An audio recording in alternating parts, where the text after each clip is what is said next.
Здравейте! В следващите минути ще направим нещо доста интересно. Ще хванем сложния регламент на Националната олимпиада по информационни технологии, позната като НОИТ, и ще го превърнем в едно, да кажем, вълнуващо приключение. Независимо дали някой е запален по технологиите или просто търси ново предизвикателство, този разбор със сигурност ще бъде полезен. И така, какво ни предстои? Първо ще чуем призива за приключение. Демек, какво изобщо е това НОИТ? После, как да започне пътешествието. Разбира се, ще минем и през трите кръга. Ще си говорим и за най-якото, как се избира проект. После, как се оценява, нали, важно е. И накрая, големият въпрос. Готови ли сме за това? Добре, да започваме по същество. И така, какво всъщност представлява НОИТ? Нека да разгледаме основите. И тук идва ключовия момент. Това не е просто поредният тест. Изобщо. Говорим за престижно национално състезание. То дава шанс на ученици от 5 чак до 12 клас да направят нещо свое. Да го проектират, да го разработят и накрая да го представят. То е реална възможност да се създаде нещо истинско и да се покаже креативност. Супер! Но кой може да участва? Ами, добрата новина е почти всички. Всички ученици от 5 до 12 клас. Разделени са на 3 възрастови групи, за да е честно. И още нещо важно. Може да се работи самостоятелно или пък в екип от 2. Но, внимание, има едно златно правило. Всеки участник може да влезе в битката само с един единствен проект. Добре, вече ни е ясно какво е НОИТ. Сега да видим как точно започва цялото това приключение. Кои са първите стъпки? И тук може би очаквате някаква сложна бюрокрация. Но не, процесът е изненадващо лесен. Буквално 2 стъпки. Първо, прави се личен профил в сайта на Олимпиадата.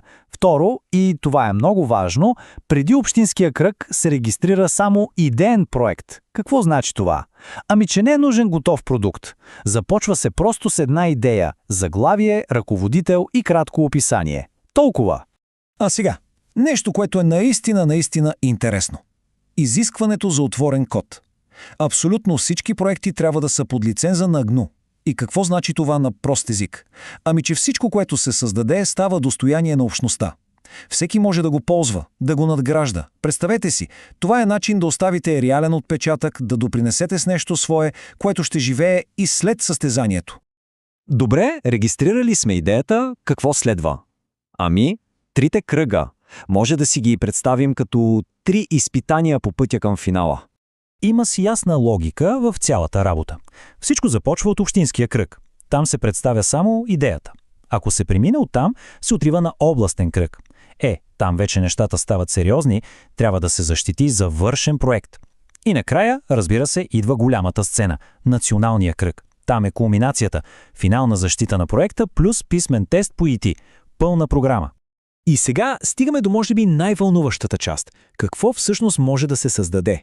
Какъв проект да се избере? Света на възможностите е огромен. Нека се потопим в него. Нека да започнем с най-малките участници от 5 до 7 клас. За тях има 2 основни пътеки. Първата са мултимедийните проекти. Помислете си за готини уебсайтове, анимации, видеа, всичко, което грабва окото и разказва история.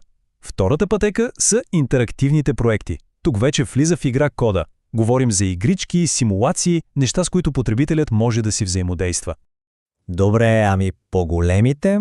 Учениците от 8 до 10 клас, така да се каже, вдигат нивото. При тях изборът е между 2 категории. Едната е софтуерни приложения. Това са вече сериозни неща, като десктоп, мобилни или веб апликации, които решават реален проблем. Другата опция са мултимедийни приложения. Тук нещата са още по-сложни, интерактивни и почти винаги изискват здраво програмиране. И ако на някой му липсват идеи, спокойно. Регламентът дава няколко примера, за да разпали искрата. Може да се направи бизнес софтуер, образователни програми тип самоучител, мобилно приложение, което помага да се намерят услуги в квартала, или пък нещо по-креативно, като интерактивен филм, яка игра, дори социална платформа. Възможностите са буквално безкрайни. И стигаме до тежката артилерия. Най-големите ученици, 11 и 12 клас. Тук предизвикателствата са вау! Говорим за най-модерните технологии. Категории като роботика и изкуствен интелект с машинно обучение, IoT, после разпределени приложения, т.е. сложни клиент-сървър системи И разбира се, съвременни визуални системи. Тук вече навлизаме света на яките графики, виртуалната и добавената реалност. Добре, избрали сме си проект, създали сме го. И сега идва моментът на истината. Как се оценява? Нека да надникнем в правилата на играта, за да е ясно какво точно търси журито. И преди да стигнем до точките, има 6 задължителни правила. Те са като входен билет, ако едно от тях липсва, проектът изобщо не се оценява. И те са: първо, спазваме авторските права. Второ, даваме пълния source код. Трето, ако проектът е онлайн, трябва да работи. Четвърто, предоставяме тестови акаунти. Пето, вече го споменахме, лицензът на GNU.